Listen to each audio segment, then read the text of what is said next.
무더운 여름을 지나가고 있습니다. 아까 기도해 주셨듯이 이제 좀 선선한 바람들이 이제 밤이 되면은 조금 불어오기 시작합니다. 또 새벽이 되면 이제 좀 춥다 싶을 정도로 에어컨을 꺼도 되겠다 생각이 들 정도로 우리의 피부를 속이고 있는 날씨가 오고 있습니다. 어느새 저희도 이제 하반기를 맞이하게 되었습니다. 그래서 2학기를 시작하셨을 것이고 우리 청년대학부 친구들은 이제 개강을 해서 2학기를 또 다니고 있을 예정입니다. 그리고 저도 이제 하반기를 맞이해서 지난주까지 한 주간의 휴가를 잠시 다녀오게 되었습니다. 저는 휴가를 갈 때마다 늘 이렇게 쭉 살펴보는 것들이 있습니다. 저의 그 이전의 삶들, 그러니까 휴가 직전까지의 저의 인생들을 이렇게 쭉 한번 살펴보게 되는데요. 상반기를 쭉 돌이켜 보면서 이런저런 것들, 키워드를 가지고 저의 삶을 좀 정리해 보았습니다. 가장 많이 들었던 이야기들은 무엇일까? 그리고 나는 그런 말들에 어떻게 대답을 했을까가 저의 주된 관심사였습니다. 상반기에 제가 가장 많이 들은 칭찬 혹시 예상이 되실까요? 네, 칭찬입니다. 네, 말 말고 칭찬인데, 네. 아까도 1부 때도 잠깐 말씀드렸는데 다들 표정이 안 좋으셨는데 그냥 하겠습니다. 네, 잘생겼다는 평가를 많이 들었습니다. 네, 전반적으로 다들 놀라시는 평가가 있으신데요.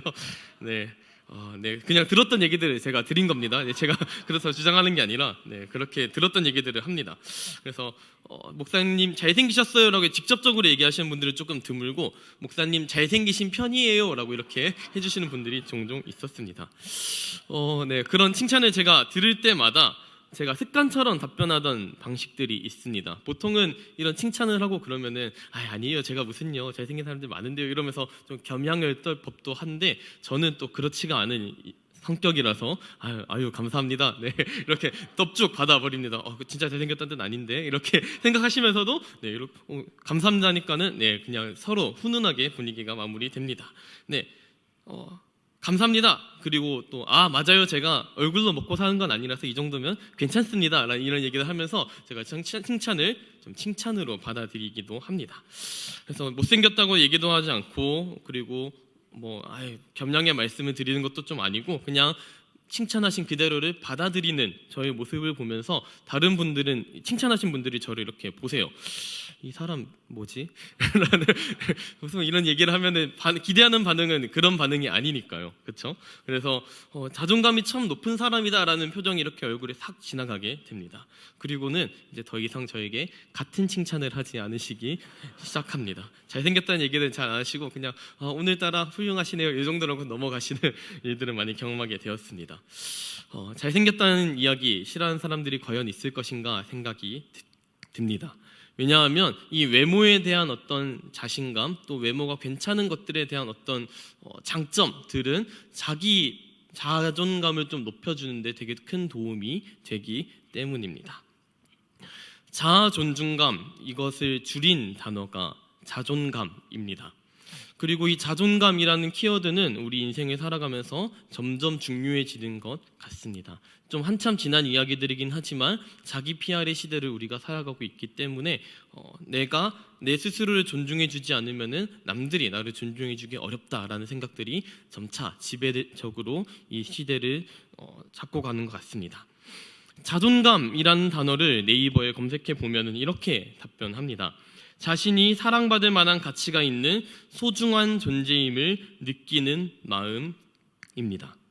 자신이 사랑받을 만한 가치가 있는 소중한 존재임을 느끼는 마음이라고 정의되어 있습니다.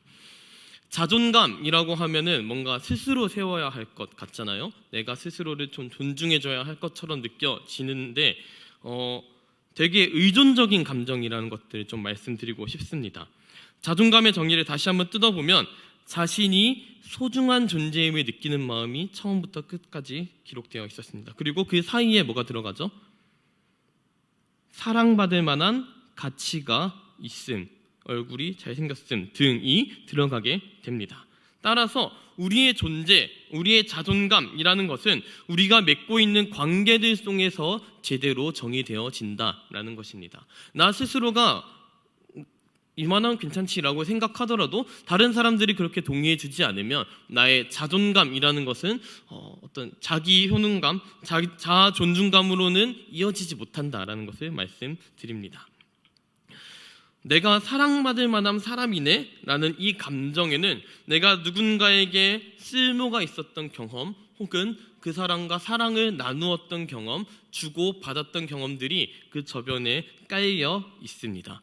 그래서 이 자아 존중감이라는 감정은 보통 어린 시절에 부모님과 자녀 사이에서 형성되기 쉽다라고 이야기하고 있습니다.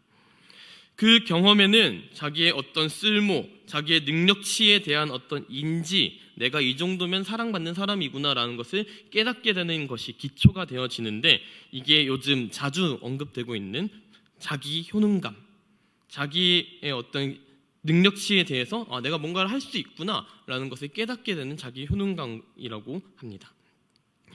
자존감이라는 것은 관계망에 의해서 강화되기도 하고 약화되기도 합니다. 나를 사랑받을 만한 어떤 존재로 인정해주는 누군가가 있을 때는 강화되는 것이고, 그렇지 않을 때는 약화되는 것이 자존감이라는 것입니다.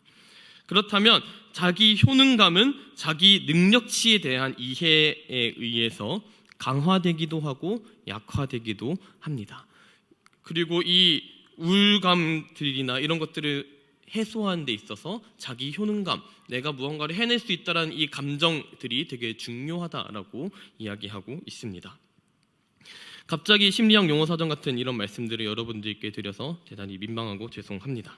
자존감과 이 자기 효능감에 대한 이야기로 제가 서론을 열었던 까닭은 오늘 본문에 등장하는 야곱이라는 사람을 이 두 감정으로 조명해 보고 싶었기 때문입니다.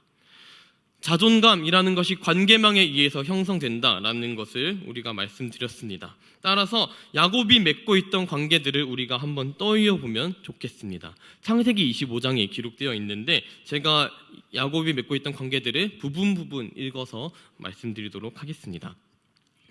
이삭이 그의 아내가 임신하지 못함으로 그를 위하여 여호와께 간구하매 여호와께서 그의 간구를 들으셨으므로 그의 아내 리브가가 임신하였더니 먼저 나온 자는 붉고 전신이 터록 같아서 이름을 에서라 하였고 후에 나온 아우는 손으로 에서의 발꿈치를 잡았으므로 그 이름을 야곱이라 하였으며 그 아이들이 장성함에 에서는 익숙한 사냥꾼이었으므로 들사람이 되고 야곱은 조용한 사람이었으므로 장막에 거주하니 이삭은 에서가 사냥한 고기를 좋아하므로 그를 사랑하고 리브가는 야곱을 사랑하였더라.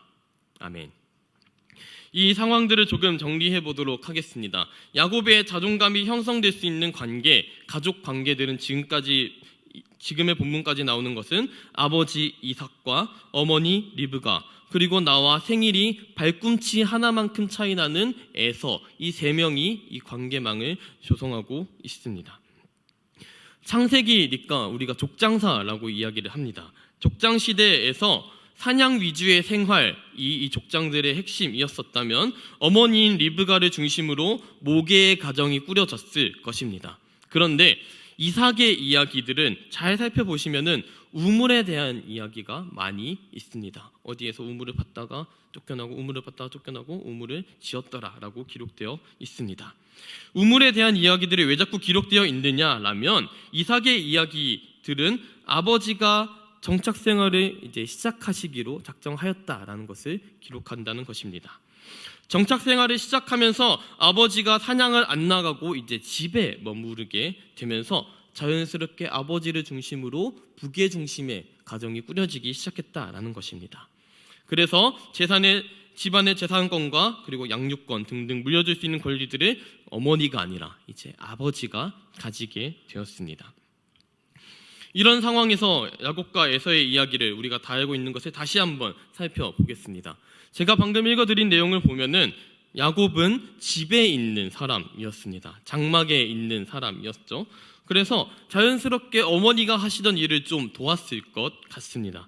어머니가 집에서 항상 밥도 하시고 빨래도 하시고 하시니까 우리 야곱이가 이쁘게 가서 밥도 같이 하고 빨래도 하고 컴퓨터도 하고 게임도 하고 여러 가지 일들을 했을 것 같습니다. 반면에 첫째로 태어났던 에서는 가정에 도움이 되는 사냥을 해오기 시작합니다. 장자로서 이 집안에 도움이 될 것들을 해서 바깥에서 돈을 벌어 오는 것이죠. 그래서 사냥해 왔던 이 고기를 아버지가 한번 맛보았더니 오, 맛있다라고 감탄하시며 흡족하시게 되었습니다. 아버지는 너무 좋아요. 아들이 나가서 사냥해서 뭔가 이런 고기를 들고 오면은 너무 만족하고 흡족해하는데 이 사태에 대해서 어머니의 생각은 어떨까요? 우리 아이들이 밖에 나가서 온몸에 흙을 묻히고 집에 들어왔는데 발에 흙도 털지 않고 툭툭툭툭 들어와서 집을 어지럽히고 있다면 엄마 밥 해줘라고 이야기를 하고 있다면 여러분들은 어떻게 행동하실까요? 에서의 등장을 때렸을 거예요. 아이고, 발 털고 들어오랬지, 고기 바깥에 놓고 오랬지 하면서 이렇게 등장을 때리시지 않았을까 생각이 듭니다. 에서가 사냥터에서 돌아와서 뭘 잡아올 때마다 흙 묻은 발로 그리고 바닥을 고기로 쓸면서 피바다를 만들면서 주방에 들어왔을 때 에서의 등장 한번 때리고 그리고 요리도 해야 하고 청소도 해야 하는 이 어머니 리브가의 상황을 생각해 보았을 때 도움을 주는 야곱이 사랑스러운 건 되게 당연한 수순이었을 것 같다라는 것입니다. 리브가가 야곱을 아끼는 이유에 대해서 제가 나름대로 생각해 본 것이었습니다. 에서가 장자권을 팔았던 배경, 이 배경에서 방금 전에 읽어드렸던 그 에서의 상황에서 읽게 된다면 좀 어떻게 들리십니까? 에서가 마지로 태어났기 때문에 장자권을 가진다라는 이것은 되게 좀 불합리하다라고 느껴질 수 있을 것 같습니다. 좀 억울하게 들리고 불합리하게 들리긴 하지만 그래서 에서가 아무 노력을 안 했느냐라고 물어본다면은 저는 아니라고 대답드리겠습니다. 왜냐하면 에서는 이 가정의 평화를 위하여 우리 아버지를 기쁘게 하기 위하여 나가서 사냥을 했던 사람이라는 것입니다. 아버지가 좋아하는 음식을 위해 동분서주하며 사냥했던 사람이 바로 에서였다는 것입니다. 에서가 했던 이 사냥이 집안일보다 쉬운 것이었다라고 이야기할 수는 아마 없을 것입니다. 사람은 보통 자기가 가진 것들에 대해 되게 당연하다고 여깁니다. 내가 누리는 것들이 당연한 것들로 여기게 되고 남들이 누리지 못하고 있는 것들에 대해서 저 사람은 노력을 하지 않았기 때문에 그래라고 쉽게 일반화하게 되기도 합니다. 에서는 생명을 걸고 뛰어다니면서 사냥을 했던 사람입니다. 그래서 사냥감을 아버지께 바쳤으니 스스로 장자권을 누리기에 가지기에 부족함 없는 사람이라고 스스로를 판단했을 것입니다. 반면에 야곱은 좀 어떻습니까? 나면서부터 둘째로 태어났다는 이유 단 하나만으로 차별받으면서 자기를 지원해주는 든든한 지원군들이 필요했던 사람이었습니다. 아마 집에서 가정일을 도우면서도 그런 기대를 하지 않았을까요? 어머니는 나를 바라봐 주시지 않을까? 아버지가 나를 바라봐 주시지 않을까? 그런 생각들을 했을지도 모르겠습니다. 그 가운데에서 든든한 지원군을 발견했던 것이 바로 어머니 리브가였습니다. 이삭은 에서가 사냥했던 고기 때문에 에서를 사랑했다라고 제가 방금 읽어드렸지만 어머니 리브가는 야곱을 야곱 그냥 자체를 사랑했다라고 기록되어 있습니다. 우리가 사랑을 시작할 때도 조건 때문에 사랑하게 되면 그 조건이 충족되었을 때 사랑할 이유가 사라지게 됩니다. 그러나 존재 자체를 사랑하게 되면 그 사람이 계속해서 존재하는 동안 계속해서 사랑해 나갈 수 있습니다. 물론 리브가가 야곱을 사랑했던 그 방식, 사랑의 방법이 올바른 방식이었느냐라는 질문에는 조금 저도 의문이 듭니다.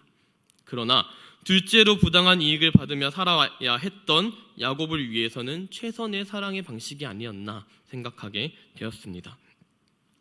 그 최선의 사랑의 끝을 우리는 이미 알고 있습니다. 야곱이 어머니 리브가와 작당해서 축복을 훔치게 됩니다.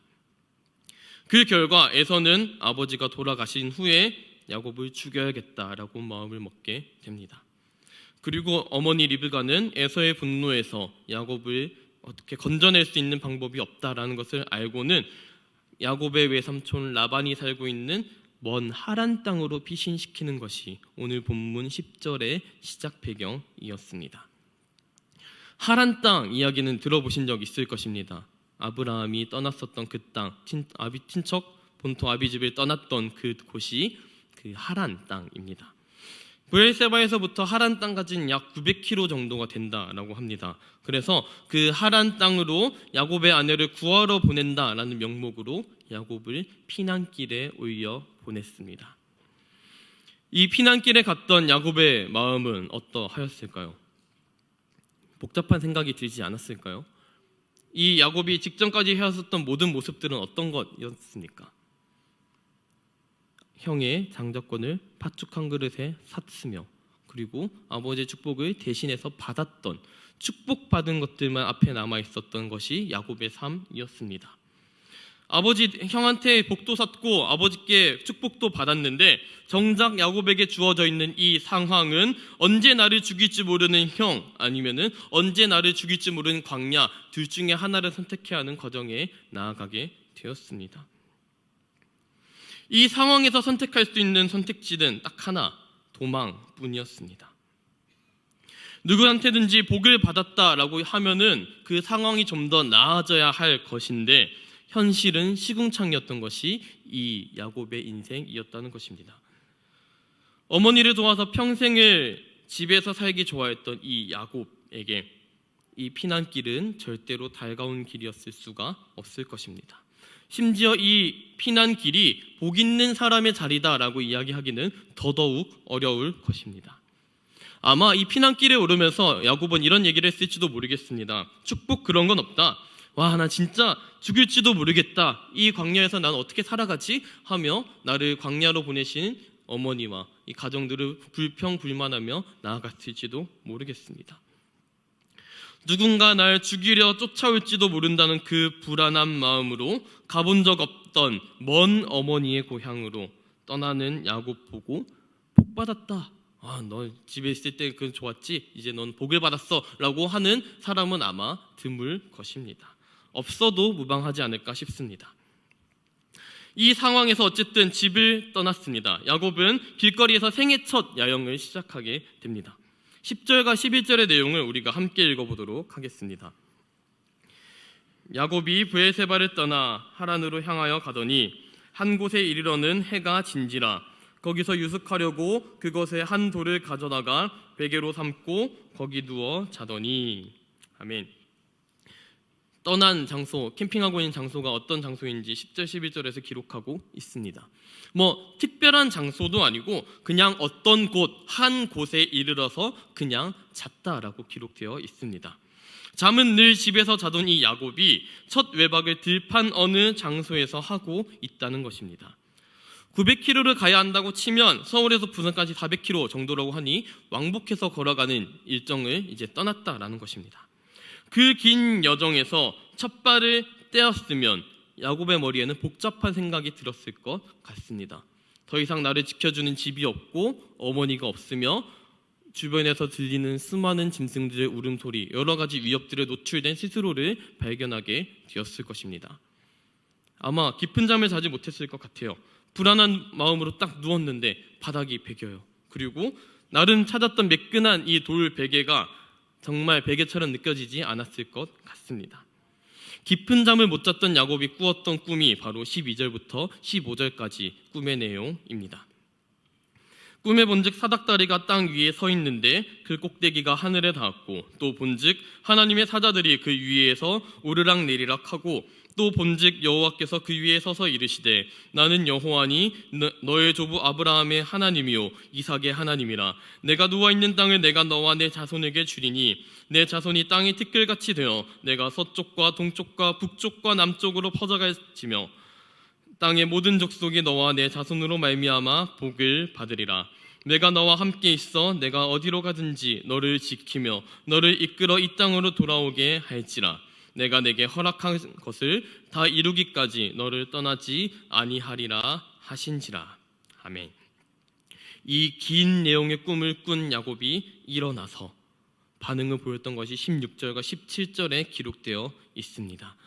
이 내용을 눈으로 따라오시면 좋겠습니다. 제가 세 번역으로 읽어드리겠습니다. 주님께서 분명히 이곳에 계시는데도 내가 미처 그것을 몰랐구나. 그는 두려워하면서 중얼거렸다. 이 얼마나 두려운 곳인가.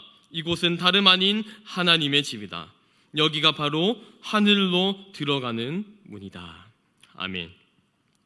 이 꿈을 꾸기 전에 야곱이 누웠던 장소, 다시 한번 말씀드립니다. 이 야곱이 누웠던 장소는 어느 특별한 장소가 아니라 어떤 한 곳, 피난길에 있었던 어떤 한 장소에 불과했던 곳이었습니다. 돌베개를 누워서 베고 자던 편치 않은 900km 여정 중에 첫날을 보낸 흔하디 흔한 한 장소에 불과했습니다. 그런데 하나님께서 꿈을 통하여 야곱을 만나 주신 순간, 그리고 야곱이 이 꿈을 기억하는 순간, 이 어떤 곳은 하나님의 집이 되었고 하늘로 들어가는 문이 되었습니다. 하나님께서 꿈을 통해 만나 주시고 나니 그냥 흔하던 이 장소가 하나님의 집 베델로 변하게 되었습니다. 이 베델에서 하나님을 만났던 야곱의 인생이 조금 드라마틱하게 변했으면 참 좋았을 것인데 또 그렇지만은 않습니다. 야곱이 이후에 살아가는 모습들 쭉 기록되어 있는 것을 보면 야곱이 하나님을 만난 사람처럼 살아가는가라는 것을 보았을 때 그렇다고 평가할 수 없습니다. 야곱의 고백은 이 베델로 다시 돌아오게 되는 35장까지도 자기가 베델이라고 이름 붙인 곳에서만 효력이 있다라고 생각했을지도 모르겠습니다. 하나님이 경험했으니 드라마틱하게 착해지던지, 전에는 속이던 삶을 살았다가도 진짜 두려운 대상을 내가 만났으니 이젠 그러지 말아야겠다 탕탕 다짐하면서 올곧게 살아가던지 그랬으면 참 좋겠는데, 900km를 하나님께서 보호하셔서 도착한 삼촌 라반의 집에서도 여전히 본성이 바뀌지 않은 모습으로 사기치며 살아갔던 것이 야곱의 삶이었다는 것입니다. 그 한심한 야곱보다 우리가 조금 더 나은 점이 딱 하나 더 있습니다. 하나님이 경험했던 그 장소만 하나님의 집이 아니라 하나님이 경험한 그 순간부터 우리가 발 딛고 있는 모든 장소가 하나님의 집이 된다는 사실을 우리는 이미 알고 있습니다. 야곱이 누웠던 그 어떤 장소는 특별한 장소가 아니었습니다. 하나님을 만난 그 순간부터 베델이 되었습니다. 그 말인 즉슨 일상에서 하나님을 만난 그 사람은 일상을 베델로 살아가게 된다는 것입니다. 일상을 하나님의 집에서 살아간다, 베델로 살아간다라는 게 무슨 뜻이겠습니까? 교회 안에서만 지내십시오, 여러분들 매주일 교회에 나와서 예배를 드리셔야 합니다 라는 이야기일 리가 없습니다. 왜냐하면 교회에서만 지내라는 뜻이 되어진다면 교회 밖에서는 내 마음대로 살아가도 괜찮다라는 뜻으로 해석되어지기 때문입니다. 그 장소는 교회에서만 베델이라면 내 일상은 베델이 더 이상 되어질 수 없게끔 내 일상에서 하나님께서 일하시지 못하는 장소로 만들어 버린다는 것입니다. 일상을 베델처럼 살아간다, 이것의 뜻을 제대로 파악하기 위해서는 우리가 경험했던 하나님이 중요해집니다. 우리가 경험했던 하나님이 분노하시는 하나님, 질책하시는 하나님, 잘못을 지적하시고 교정하시며 팔짱 끼고 계시는 하나님만 경험해 왔었다면 우리 일상에서 하나님과 늘 함께 지내는 시간들은 매우 불편하고 부담스러운 자리가 될 것입니다. 어디 한번 잘 살아봐, 어디 한번 내 분노를 피해서 살아봐, 질책을 피해서 살아봐 라고 말씀하시는 하나님만 경험하였다면 그 인생은, 일상은 매우 불행하다라고 얘기해도 이상하지 않을 것 같습니다. 하나님께서 어딜 가나 함께 계신다면, 나와 내가 숨기고 싶은 나의 삶의 자리들에도 함께하고 계신다라면 우리 마음속에 불편한 마음이 틈타게 됩니다. 이 불편한 마음은 보통 죄를 향해 있거나 어둠을 향한 것을 앞두고 있을 때, 혹은 내가 감추고 싶은 것이 있을 때, 남들에게 드러내고 싶지 않은 것이 있을 때 들게 됩니다. 감시자처럼 느껴지는 하나님, 끊임없이 판단하시는 하나님 앞에 있다면 오늘 말씀 제목 일상을 베델처럼 사십시오라는 이 명령은 부담스럽고 힘들고 갑갑하게만 느껴지는 인생일 것입니다. 그리고 우리는 그것을 일상, 평범한 삶이라고 할 수는 없을 것 같습니다. 아버지와 형을 속였던 야곱이 만났던 그 하나님은 축복하시는 하나님이었습니다. 내가 너의 할아버지와 아버지를 보살폈던 것처럼, 내가 그 사람들에게 축복했던 것처럼 지금 너를 축복한다 말씀하셨습니다. 그리고 늘 함께 계셔서 어디로 가든지 지켜주며 돌아오게 될 것도, 너가 지금 이 돌베개를 베고 있는 이곳으로 다시 돌아오게 될 것이야 라고 약속을 해 주셨습니다. 야곱이 가장 무서워하던 것들을 아셨던 주님은 야곱 그 자체를 지켜주겠다라고 약속하셨다는 것입니다. 왜 그렇게 하셨을까요? 야곱은 아직 하나님이 이 장소에만 계시는 줄 알고, 그렇게 알고 있을지라도, 하나님을 감시자로 여긴다고 할지라도 하나님께서 세상을 변화시키는 방법은 감시와 처벌로서가 아니라 사랑으로 이루시는 방법이었기 때문입니다.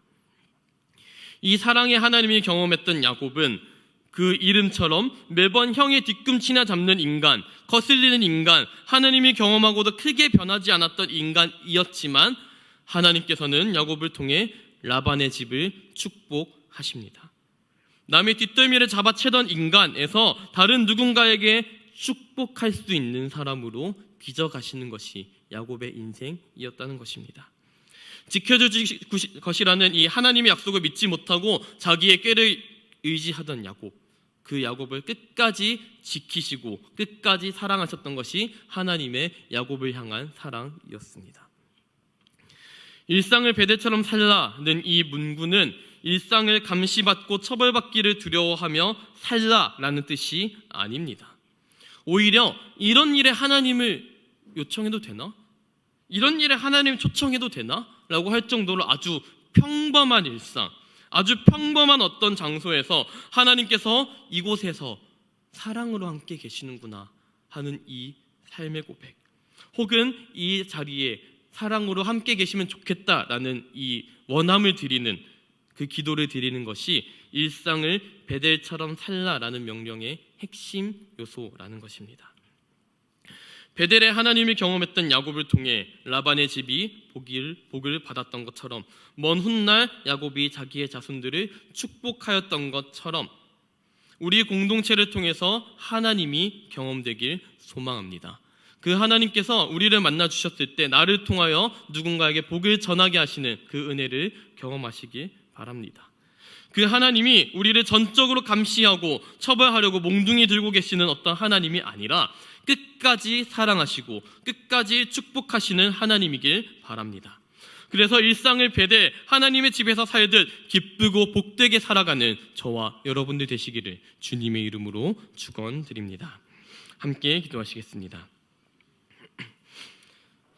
아주 흔한 들판, 오히려 비빌 언덕 하나 없는 곳에서 야곱을 만나 주셨던 하나님, 하나님을 만났던 그곳을 베델로 고백했던 야곱처럼 우리가 하나님을 예배하는 모든 시간과 공간, 그리고 일상을 베델로 고백하길 원합니다.